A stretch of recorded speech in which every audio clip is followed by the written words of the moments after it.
नमस्कार, सुप्रभात। चलिए जानते हैं हरियाणा की सुबह की टॉप 10 खबरें फटाफट। बंडारू दत्तात्रेय होंगे हरियाणा के नए राज्यपाल। राजनीति के रहे हैं माहिर खिलाड़ी। राष्ट्रपति रामनाथ कोविंद ने 8 प्रदेशों में नए राज्यपालों की नियुक्ति की है। हरियाणा के राज्यपाल सत्यदेव नारायण आर्य को भी बदल दिया गया है। उन्हें त्रिपुरा का राज्यपाल बनाया गया है, जबकि हरियाणा के राज्यपाल अब बंडारू दत्तात्रेय होंगे। बंडारू दत्तात्रेय फिलहाल हिमाचल प्रदेश के राज्यपाल हैं। हरियाणा सरकार ने खोले किसानों के लिए सरकारी खजाने के द्वार। 42 लाख किसानों को मिला फायदा। हरियाणा की मनोहर सरकार किसानों के हितों में कई योजनाएं लागू कर उनके विरोध को शांत करने में जुटी है। हरियाणा में 3 कृषि कानूनों के लंबे विरोध के बीच प्रदेश सरकार ने किसान कल्याण की योजनाओं पर सरकारी खजाने के द्वार खोल दिए हैं और सरकार का दावा है कि उसने राज्य के 42 लाख किसानों को करीब 11,000 करोड़ रुपए की आर्थिक मदद दी है। आपको किसान कल्याण से जुड़ी किस योजना से मदद मिली, कमेंट बॉक्स में जरूर लिखें। भारत पाकिस्तान के बंटवारे के बाद अंबाला में बसे दुकानदारों के हमराह बने हरियाणा के गृह मंत्री। 73 साल बाद जीती लड़ाई।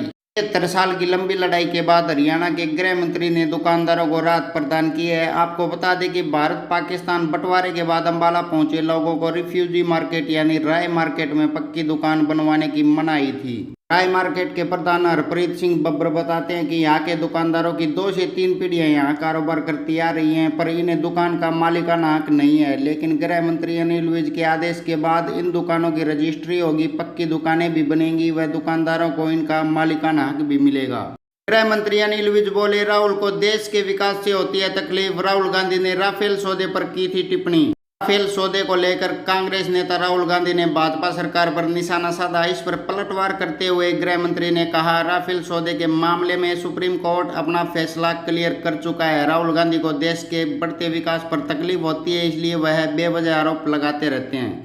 अजय व दुष्यंत की पार्टी जेजेपी पर ओम प्रकाश चौटाला का बड़ा बयान। बोले, कौन कहाँ है यह वक्त ही बताएगा। किसान आंदोलन की चर्चा करते हुए इंडियन लोक दल के सुप्रीमो और हरियाणा के पूर्व सीएम ने जेजेपी पार्टी को यह बात कही। चुनाव लड़ने के बारे में उन्होंने कहा कि उम्मीद है कि मेरे चुनाव लड़ने पर कोई पाबंदी नहीं होगी। इस बारे में चुनाव आयोग निर्णय लेगा।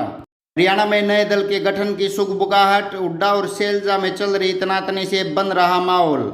हरियाणा की सियासत में नई पार्टी के गठन के संकेत मिल रहे हैं। इसकी वजह आधार बन सकती है पूर्व सीएम भूपेंद्र सिंह हुड्डा और हरियाणा कांग्रेस अध्यक्ष कुमारी शैलजा की तनातनी। हुड्डा समर्थक विधायकों ने कुमारी शैलजा के खिलाफ मोर्चा खोल रखा है और कांग्रेस हाईकमान तक अपनी बात पहुंचाने में जुटे हैं। पूरे मामले में हुड्डा समर्थकों और कांग्रेस हाईकमान में भी तनातनी वाला माहौल बनता दिखाई दे रहा है। तीनों कृषि कानून वापस नहीं होंगे, नए सुझावों का स्वागत है। हरियाणा पहुंचे भाजपा सांसद राजकुमार चार की 2 टूक बात। भाजपा किसान मोर्चा के राष्ट्रीय अध्यक्ष एवं फतेहपुर सीकरी के सांसद राजकुमार चार ने राकेश टिकैत और गुरनाम सिंह को आड़े हाथों लेते हुए कहा कि वे कांग्रेस की भाषा बोल रहे हैं और कांग्रेस नेताओं के हाथों की कठपुतली बने हुए हैं। चार ने कहा कि 3 कृषि कानूनों के विरोध में 7 माह से चल रहे आंदोलन का कोई औचित्य नहीं है, बल्कि यह राजनीति से प्रेरित है।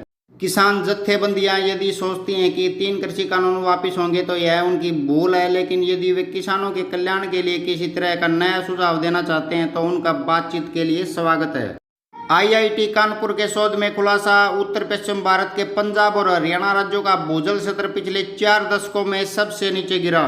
आईआईटी कानपुर ने एक शोध किया है जिससे पता चला है कि उत्तर पश्चिम भारत के राज्यों का भूजल स्तर काफी नीचे चला गया है। इस अध्ययन में न केवल उत्तर पश्चिम भारत बल्कि उत्तर प्रदेश, बिहार के कुछ हिस्सों को कवर कर गंगा के अधिकांश मैदानों के लिए भूजल स्तर प्रबंधन के लिए स्थायी रणनीति तैयार करने की जरूरी बातें भी बताई गई, जिससे भूजल के कम होते स्तर को रोका जा सकता है।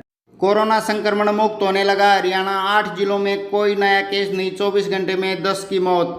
कोरोना की दूसरी लहर हरियाणा में दम तोड़ने लगी है। यही वजह है कि अब 100 से कम केस रोजाना मिल रहे हैं। प्रदेश के 8 जिलों में कोई नया केस सामने नहीं आया है। मंगलवार को 30,000 सैंपलों की जांच में सिर्फ 73 नए मामले दर्ज किए गए हैं। हालांकि मौतों का सिलसिला अभी भी जारी है। किसानों को 1 घंटे ज्यादा बिजली देने की तैयारी। 24 घंटे में नहीं बदला गया ट्रांसफार्मर तो जेई पर होगी कार्रवाई। हरियाणा में किसानों को धान सीजन में 1 घंटे और बिजली की आपूर्ति देने पर विचार चल रहा है। वहीं फॉल्ट की वजह से जितनी देर बिजली बाधित रहेगी उतनी देर बिजली बाद में किसानों को दे दी जाएगी। सरकार ने खराब ट्रांसफार्मर को 24 घंटे में बदलने के आदेश दिए। हर दिन सुबह 10 बड़ी खबरों के लिए चैनल को सब्सक्राइब करें।